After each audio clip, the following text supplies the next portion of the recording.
그동안 한 6개월 동안 철로 역정을 강의했습니다.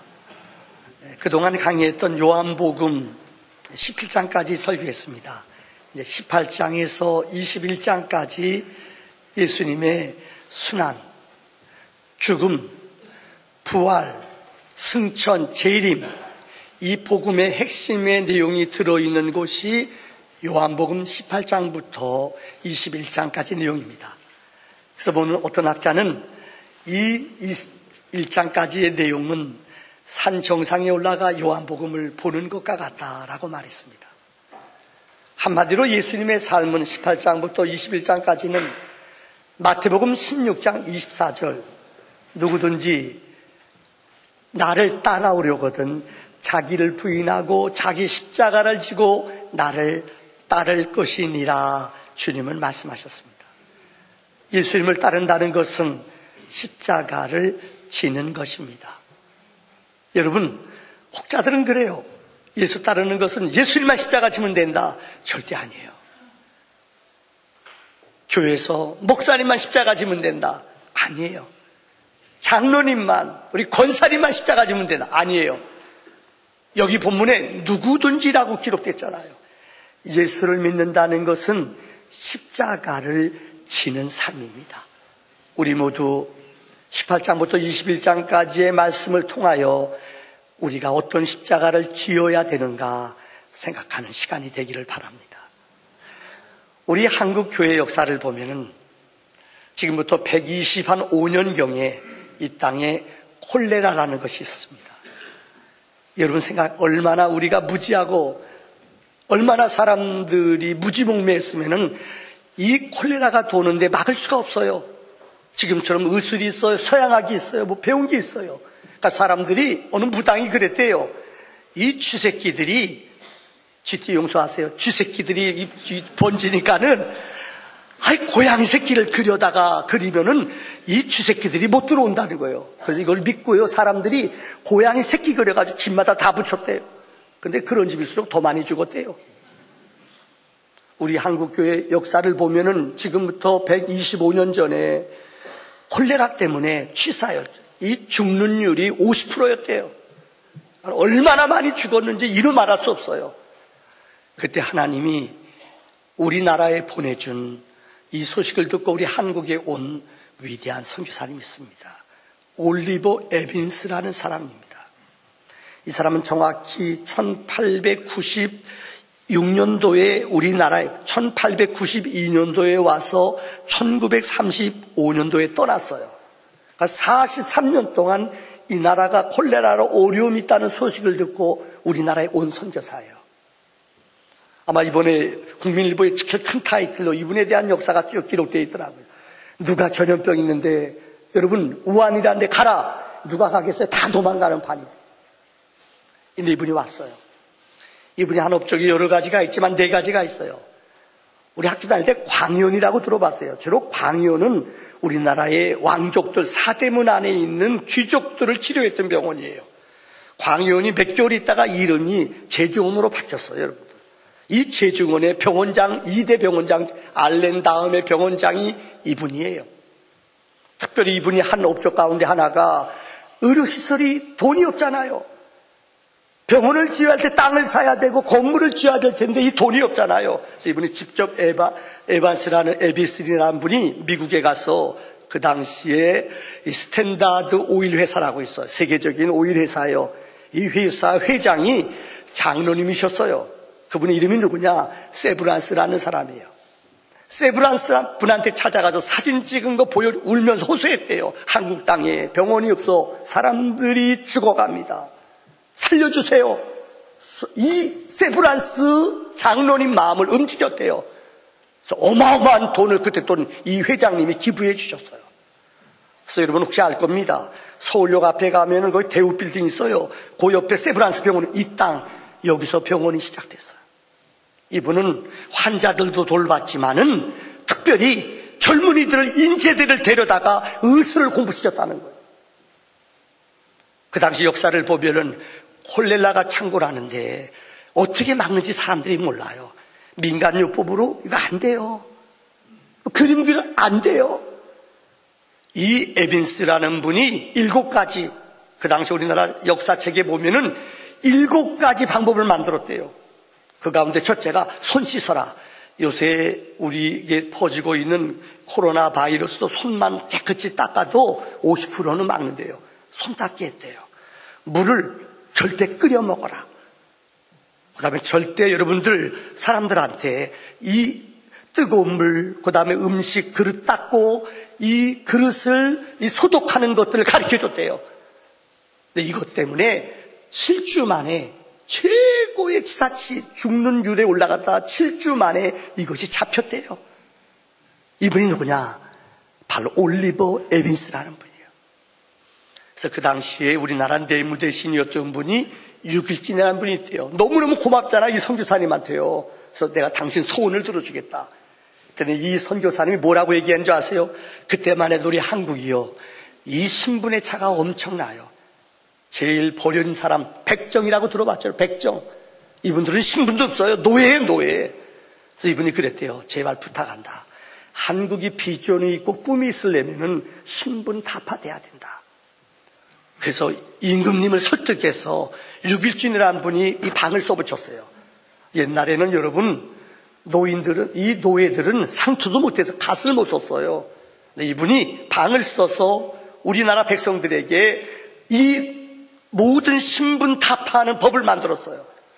그래서 여러분들 상민들, 아니면 노동자들, 이 우리가 말하는 종들도 상투를 쓸 수 있게 하고 갓을 쓰게 했어요.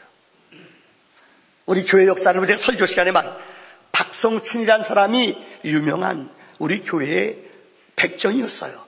근데 주인과 함께 말을 갖고 이 백정인 박성춘이라는 분이 주인과 함께 예배드렸어요. 얼마나 충성하고 이 종이 얼마나 예수 잘 믿는지. 주인은 장로 선고에 떨어졌는데요, 이 박성춘이라는 백정은 장로가 됐어요. 그래서 주인들이 기분 나쁘잖아요. 양반들이 기분 나쁘잖아요. 그래서 우리 나가자. 그래서 교회 개척했대요. 그게 어디 안동교회예요. 윤보선 씨, 여러분 이름, 우리나라 양반들만 나갔던 교회. 그 교회는 지금까지 500명이 안 넘어요.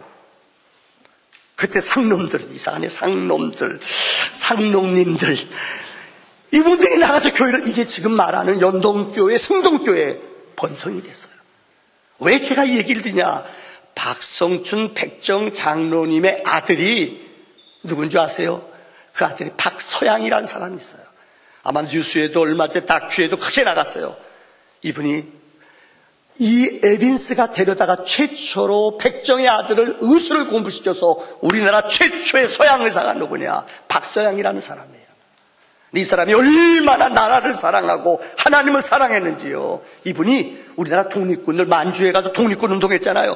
의사들이 없어 죽어가요. 그래서 이분이 그 좋은 자리, 이 한국 땅에 머무르도 좋은 위치 안에 그 당에 의사가 어디 있어요? 그런데 독립군들과 함께 독립운동하느라고 일생 동안 만주에 가서 살았어요. 역사적인 독립운동의 유명한 획을 긋는 사람, 바로 이 에빈스라는 사람이 만들어냈다는 거예요. 바꿔 말합니다. 지금 여러분 코로나 바이러스 때문에 얼마나 많은 사람들이 두려워하고 어려워해요. 오늘의 시대로 바꿔 말하자면, 그런데 중국 땅 우한에 이 에빈스라는 사람이 왔다는 거예요. 43년 동안 눈물과 피와 사명으로 열심히 사역 감당하다 고국의 노년에 돌아갔어요. 이런 아름다운 헌신이 오늘 우리에게 거룩한 복음을 끼치게 한 줄 믿습니다. 자, 오늘 18장으로 넘어왔습니다. 오늘은 저 1절의 말씀을 가지고 여러분에게 지형적인 설명을 통해서 은혜를 나누려고 그래요. 자, 첫째는 여기 보면 기드론 시내라는 말이 나와 있어요. 18장 1절의 말씀을 다시 읽어드립니다. 예수께서 이 말씀을 하시고 제자들과 함께 기드론 시내 건너편으로 나가시니 그곳에 동산이 있는데 제자들과 함께 들어가시니라.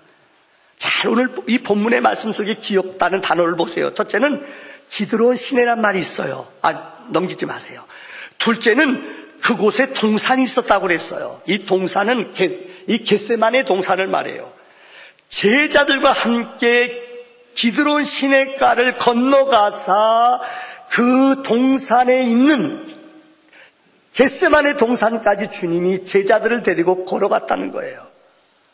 특별히 여기에 나오는 기드론이라는 단어를 우리는 기억해야 돼요. 성경의 중요한 인물들은, 또 중요한 지형은 수십 번, 수백 번 나와요. 예루살렘, 이건 수백 번 나와요. 근데 기드론이라는 단어는 구약에 10번이 나와요. 신약에는 딱 한 번 나와요. 어디? 마태나 마가나 누가는 그거 안 썼어요. 전부 다 이 겟세마네라고, 어떨 때 감람산이라고 썼어요. 근데 유독 요한은 이것을, 이 공간복음 마태, 마가, 누가는 65년경에 썼거든요. 요한복음은 30년 후에 썼어요. 이 세 가지 다 종합해서 썼어요. 근데 그는 유독 기드론이라는 단어를 오늘 18장 1절에 썼어요.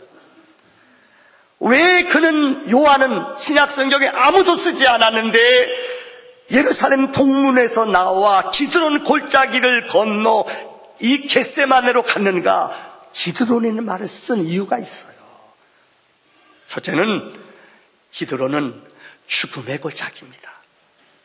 무슨 말인가 하면은 예루살렘에 들어가는 문이 여러 군데가 있어요. 그 중에 동쪽은 짐승을 잡고 피를 흘려 보내는 골짜기예요. 이것은 특별히 지금도 이스라엘 사람들 가운데 믿음 좋은 사람은 우리 주님이 다시 오실 때에 예루살렘에 먼저 이 부활이 일어났다고 믿어요. 주님이 오실 때. 그래서 힘 있는 사람, 권력 있는 왕들은 예루살렘 성 근처에 그들의 무덤이 많아요. 그런데 힘없는 사람, 빽없는 사람들은 어디다 묻었느냐? 바로 이 예루살렘 동문에 나오면 기브론이라는 골짜기가 한 120m 들어가는 웅덩이에 깊이 파인 곳이에요. 여기 공동묘지가 지금도 있어요. 그래서 기브론 하면은 그들의 머릿속, 이스라엘 사람들은 죽음의 골짜기, 공동묘지가 있는 곳이에요.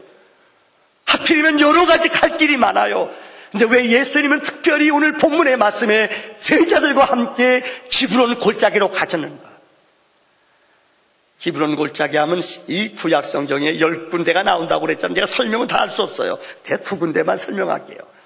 첫째는 아브라함이 창세기 22장에 100세 때 낳은 아들 이삭을 하나님이 모리아 산에 갖다 바치라고 명령 내렸잖아요. 그 모리아 산이 어디냐? 이곳이 예루살렘 성전이 지어진 곳이에요. 이 기드론 골짜기 그 입구가 바로 모리아 산, 아브라함이 이삭을 드렸던 장소가 바로 이 기드론 골짜기라고 기록되어 있어요. 또 하나는 다윗 시대 사무엘하 15장에 보면은 다윗이 기드론 골짜기를 통과했다고 기록해요. 다윗에게는 여러 아들이 있었죠. 근데 그 아들 가운데 다윗이 제일 아끼는, 제일 똑똑한 아들이 있어요. 이 아들이 반란을 일으켰어요. 그게 누구죠? 압살롬이에요. 아버지를 쫓아냈어요. 그 부하들이 이 충동질을 해요. 야, 너희 아버지 왕권 부끄럽게 만들어. 어떻게 해? 아버지 후궁들 데려다가 백조대낮에 텐트 치고 성적으로 범하라는 거예요. 이 어리석은 압살롬이 그대로 행해요. 아들한테 왕권을 뺏기고 도망가는 다윗, 얼마나 슬퍼요. 성경에 그가 갔던 길이 동문으로 이 기드론 골짜기로, 죽음의 골짜기로 그가 통과했다고 기록하고 있어요. 성경이 기억하세요. 시므이라는 부하가 쫓아오면서 다윗과 그 부하들을 향하여 쫓아오면서 막 저주해요. 부끄러운 녀석아, 네 아들한테 뺏겼다. 부하들이 화가 나 저를 죽일까요? 다윗이 뭐라는 줄 알아요? 내 잘못이다. 내가 하나님의 뜻대로 살지 않았다. 그를 통하여 하나님이 말씀하신다. 눈물을 흘리면서 기드론 골짜기를 걸어갔다고 성경은 기록하고 있어요. 첫 번째 얘기를 요약합니다. 기드론 골짜기는 이스라엘의 죽음의 무덤가예요. 시체를 묻은 공동묘지 있는 장소. 공동묘지, 저는 어릴 적에 중학교 때부터 고등학교 때까지요, 서울시 동대문 회기동 89번지에서 태어났거든요. 외우지 마세요. 89번지요. 근데 제가 우리 집안이 헐려가지고 망우리로 제가 가서 청소년 시절을 그곳에서 보냈어요. 망우리 하면 기억나, 서울 사람은 알아요. 망우리 뭐죠? 제가 공동묘지 물 먹고 자라나가지요. 원효는 아니지만은 이렇게 목사가 된 거예요. 안 가요? 사람들이 무서워서 저녁 때 망우리 안 가요?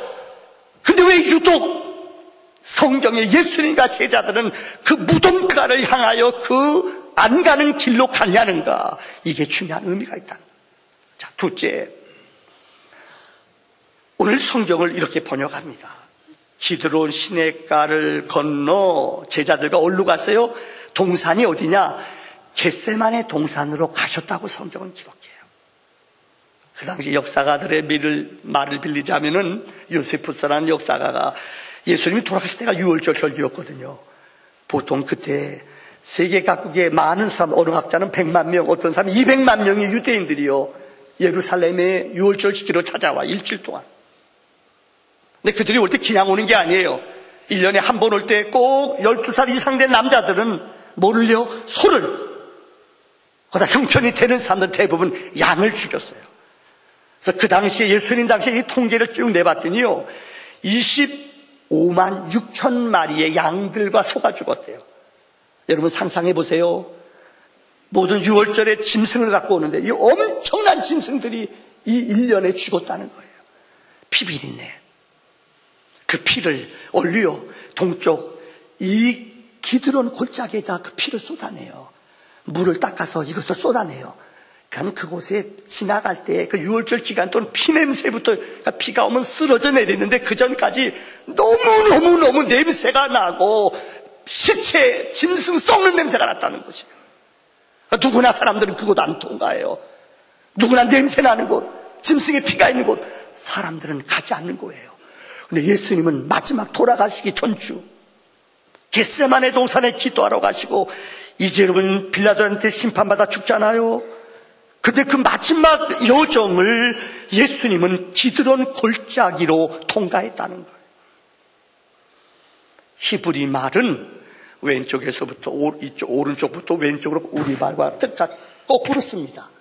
근데 히브리 말은 특별히 전도서 솔로몬이 썼을 때, 지금부터 3000년 전이죠. 그때는 자음밖에 없었어요. 몸은 위에다 옆에다 점을 찍어서 이 발음이 되는 거예요. 그때는 자음밖에 없었어요. 근데 자음에 창조주라는 말과 무덤이라는 말이 단어가 똑같아요. 점 때문에 바뀌는 거예요. 이때만 해도 솔로몬 시대에는 자음밖에 없었대요. 근데 창조주라는 말과 무덤이라는 말은 어원이 똑같다는 거예요. 여러분 전도서 12장 1절에 솔로몬의 글을 기억하십니까? 너는 청년일 때 너의 창조주를 기억하라. 곧 곤고한 날이 이르기 전에 나는 아무 낙이 없다고 할 해들이 가깝기 전에. 여러분 이 말을 쉽게 번역할까요? 너는 젊었을 때에 너희 하나님을 빨리 기억하라는 거예요. 여기 어떤 분들 그러시죠. 나이 드셔가지고 하나님 믿는 사람들이 있어요. 미안합니다. 하나님 앞에 더 큰 영광 돌리는 사람들은 어린 시절에 영적인 위대한 빌리그레함이나 여러분 아는 썬다싱 위대한 영적인 사명가들은 보면 6살, 7살 때 은혜 받은 사람들이에요. 거의 다 초등학교 전에 은혜 받고 성령 받은 사람들이에요. 젊은 시절에 가장 힘있고 지혜 있을 때 하나님을 기억하라는 거예요. 이 말을 바꾸고 말합니다. 창조주라는 말이 무덤이에요. 인생들아, 너희는 청년의 때 너의 무덤을 기억하라. 좀 섬찟하지요. 여러분 왜 예수님이 예루살렘에서 겟세마네 동산에 가는 길이 10군데도 넘어요. 좋은 길, 평탄한 길 많아요. 근데 짐승들이 그렇게 많이 잡히고 무덤이 있는 안 좋은 길로 예수님이 지나가고 제자들을 데려가셨다는 거예요. 인생들에게 가르치는 영적인 메시지가 있어요. 우리는 모두 죽는다는 거예요. 예수님도 죽어요. 많은 제자들도 예수님 3년 동안 따라다니면서 예수님이 죽어야 된다 말하니까는 예수님이 안 돼요. 내가 대신 죽을게요. 예수님 죽는다고 말하니까는 제자들이 뭐래요? 하늘에 있는 영들을 불러오세요. 하늘에 있는 천사를 동원하세요. 영이라는 말은 군단급이에요. 군단은 10,000명이 넘는 군세예요. 예수님이 얘들아, 내가 하늘에 있는 천사를 못 불러서 내가 죽는 줄 아느냐? 예수님이 이 땅에 왜 오셨어요? 죽기 위해 오셨어요. 예수님 왜 죽어요? 죽어야 우리의 죄를 감당하셔야만이 우리 죄가 용서가 되는 거예요. 많은 사람들은 죽지 않으려고 그래요. 목사가 죽어야 교회가 삽니다. 남편이 죽어야 가정이 삽니다. 엄마가 죽어야 가정이 삽니다. 이게 복음의 진리예요. 예수님이 이것을 아셨기 때문에 기드론 골짜기로 남들이 안 가는 험한 산 120m나 되는 골이 빠져있는 깊은 곳으로 제자들을 데리고 지나가셨다는 거예요. 여러분 그 얘기 드렸죠. 로마 사람들은 전쟁에서 승리하고 돌아오면, 로마는 그 당시 세계의 법, 모든 길은 로마였어요. 사통팔달 길이 다 틀렸어요. 기가 막혀요. 그때 대리석으로 갈렸대요. 어마어마해요. 근데 이들은 전쟁에서 승리하고 올 때 꼭 그들이 하는 법이 있어요. 전쟁에서 승리하면 개선 장군이 맨 앞에 마차를 타고 입성해요. 부하들이 그에 따라와요. 그리고 잡아온 노예들이 또 노예품들, 전리품들을 그 뒤에 갖고 그들이 입성해요. 그럼 백성들이 나와서 황제 앞에 갈 때까지 환호성을 지르며 박수를 칩니다. 그러면서 그들이 부르짖는, 외치는 구호가 있어요. 그게 뭐예요? 메멘토 모리라고 해요. 메멘토 모리. 우리말로 번역하자면은 죽음을 잊지 말아라.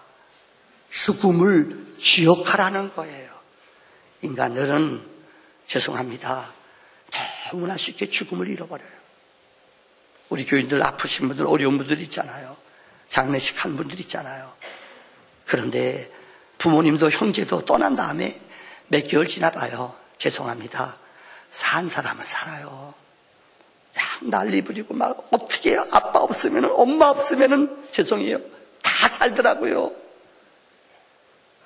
메멘토 모리라는 말은 죽음을 잊지 말라는 거예요. 예수님이 죽을 것을 아셨어요. 무덤가를 통과하면서 제자들이 가르친 영적인 교훈이 있어요. 인생들아, 한 번 죽는 것은 사람에게 정하신 이치니라. 죽은 후에는 우리에게 심판이 있다는 것을 주님이 가르쳐 주시는 줄 믿습니다. 이제 마지막 결론의 말씀을 드리려고 해요. 특별히 히브리 말, 오늘 원어를 가지고 좀 얘기할게요. 기브론 시내가라는 자음과 백향목이라는 히브리 말이 온이 똑같아요. 다시 말합니다. 여러분, 이 기드론 골짜기는 무덤이라고 그랬잖아요. 죽음의 골짜기라고 그랬잖아요. 죽음의 골짜기를 통과하는 자만이 백향목의 시냇가로 들어갈 수 있는 은혜를 맛볼 수 있습니다. 여러분, 백향목이 무엇입니까? 아마 교회 다니는 사람은 백향목을 알 거예요. 나무 가운데 제일 좋은 재료가 향나무. 이건 저리 알아요. 향나무, 어느 책을 봐, 향나무보다 10배 향이 있대요. 그래서 백향목을 가구로 만들 때 제일 비싼 게 백향목으로 만든 것. 나무가 썩 좀 먹지 않는데요. 우리 어린 시절에 보면 나무나 옛날 대청마루 같은 데나 산 같은 거 보면은 시간이 오래 지나면은 나무에 좀이 쓸잖아요. 벌레들이 막 뭐가 찌꺼기 떨어지는 거 보셨죠? 근데 절대 백향목은 좀 쓸지 않는데요. 이게 굽어지지도 않는데요. 아주 수질도 좋고 나무 결도 좋고 냄새가 그렇게 오래 난다. 그래서 성경에 하나님께서 솔로몬한테 성전을 지으라고 할 때에 성전에 지어지는 나무는 무슨 나무요? 백향목. 어디서 갖고 왔어요? 무식한 거예요. 겸손한 거예요. 어디서 갖고 왔어요? 레바논에서 갖고 왔다고 그랬잖아요. 솔로몬이 성전을 쉽게 지었던 이유가 다윗에게 성전을 너는 피를 많이 흘려서 성전 못 짓는다 했더니 이 다윗이 레바논에서 몇 년 동안 그 좋은 성전의 재료들을 다 기술자들도 데려왔다고 성경에 말하고 있어요. 이게 백향목이에요. 백향목은 향나는 곳이에요. 성전의 기구로 쓰이는 축복의 역사예요. 성경은 기드론 골짜기를 떠나서 주님은 우리를 백향목의 땅으로 우리를 인도한다고 그래요. 이게 믿음의 역사예요. 우리 여기 이 장로님이 저한테, 이범 장로님이 저한테 문자를 보냈어요. 이 장로님 저한테 문자 보내주셨죠? 좋은 걸 저한테서 계속 보내오는 분들이 있어요. 이 장로님 고맙습니다. 좋은 문자를 이런 거 보내주는 거 고마운 거예요. 제가 지난 주일 저녁에 설교했는데 여러분 다시 한번 반복할게요. 여러분, 어느 공산주의도 독재자들도 오래 하면은 안 돼요. 그래서 모 대통령이 존경받는 이유가 자기 임기 끝나고 욕심부리죠. 독재자니까요. 공산주의가 마음대로 하잖아요. 근데 자기 임기 끝나고 딱 그는 내려놓고 낙향했어요. 고향으로 갔어요. 등소평도 그랬어요. 근데 시진핑은 권력의 맛을 알거든요. 그래서 독재하려고 그래요. 그러니까 독재하려는데 제일 부담되는 게 누구냐? 누굴까요? 기독교인이에요. 왜? 기독교는 성경의 역사를 보면은 어느 역사나, 우리 한국교회 역사를 보더라도 유신이 일어나고 독재하려고 그러는데 제일 눈에 가시같이 걸리는 게 선교사들이었어요. 혹시 여러분 젊은 사람은 알 거예요. 옛날에 명동에 YWC에서 화요 찬양 모임이 있었어요. 젊은이들이 몇천 명 모였어요. 근데 오대훈 선교사님이 그때 그 외국 선교사님이에요. 한국 이름까지 바꾼 분이에요. 이분이 설교 시간에 이 나라가 독재가 되지 않도록 기도합시다. 이게 걸렸어요. 그래서 두말 없이 본국으로 쫓겨났어요. 오대훈 선교사님이 길러낸 젊은이들이 기라성 같아요.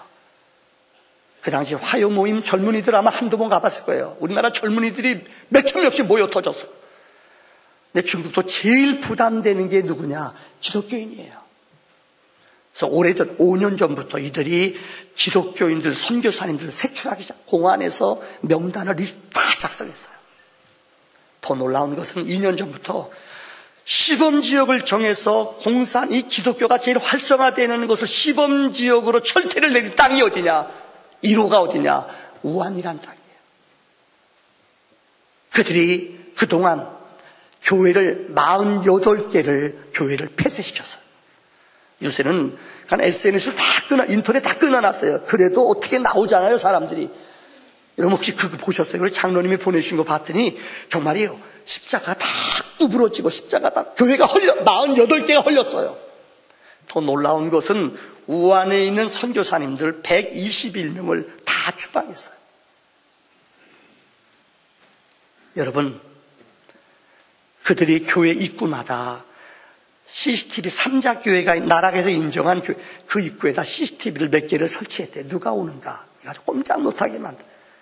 더 무서운 것은 성경을 그들이 작년부터 금지하고 성경을 불태우기 시작했어요. 더 놀라운 것 2가지. 안 해야 될 것을 했어요.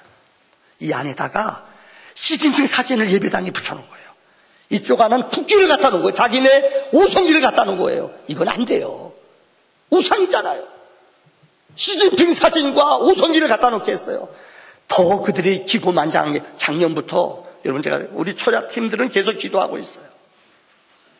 금요일까지 설교 원고를 당에다가 제출해야 돼요. 어느 독재 국가도, 히틀러도 그렇지 않았어요. 설교 원고를 공안에다가 제출해야 돼요. 이건 너무한 거예요. 그런데 여러분 아세요? 이 건축, 교회를 48개를 부신데 제일 앞장서 철거 반장, 내 이름은 정확히 몰라요. 그분이 이번에 코로나 바이러스 1호로 죽은 사람이 그 사람이래요. 이게 우연일까요? 저는 그렇지 않다고 믿어요.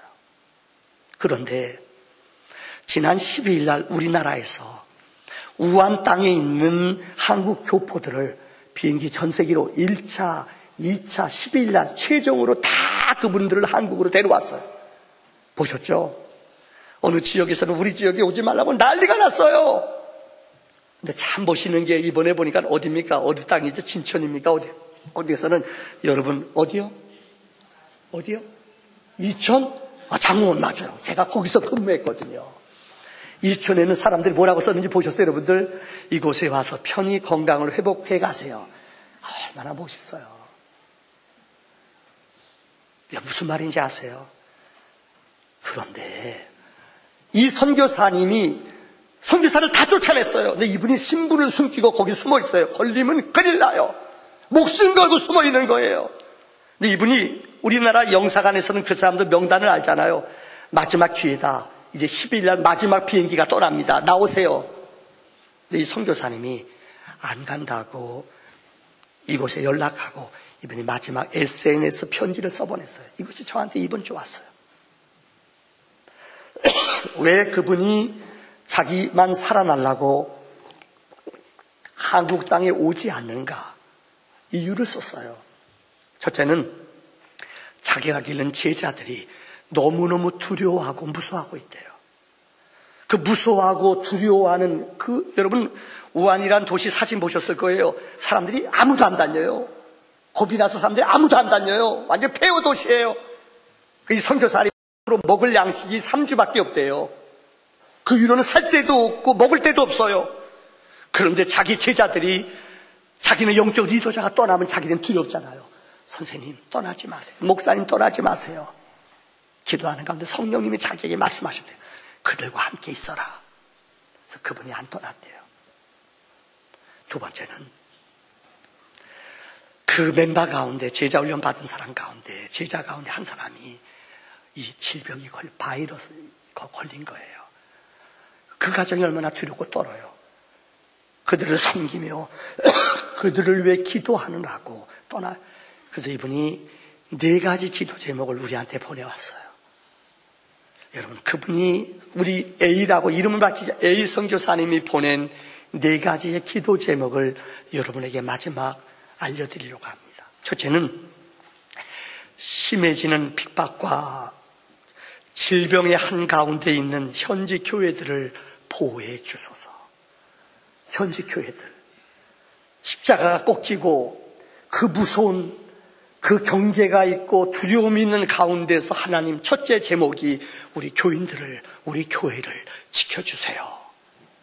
두 번째는 질병으로 인한 고통과 두려움의 시간을 통해 하나님께로 이들이 돌아오는 기회가 되게 해주세요. 세 번째는 안정을 찾아 완전히 폐허가 된 도시 아니에요. 일상생활과 선교 사역이 정상적으로 회복되도록 하나님 도와주세요. 네 번째는 질병의 위험에서 몸과 마음을 지켜주시고 사명의 길을 힘있게 걸어갈 수 있도록 도와주셔요. 그럼 맨 마지막 이 선교사님이 시편 91편 1절로 3절까지의 말씀을 쓰셨어요. 여러분 들어보실래요? 지존자의 은밀한 곳에 거주하며 전능자의 그늘 아래에 사는 자요, 나는 여호와를 향하여 말하기를 그는 나의 피난처요 나의 요새요 내가 의뢰하는 하나님이라 하리니 이는 그가 너를 새 사냥의 울무에서와 심한 전염병에서 건지실 것이미로다. 하나님이 우한 땅뿐만 아니라 이 땅을 지켜주실 줄을 믿습니다. 우리 함께 기도합시다.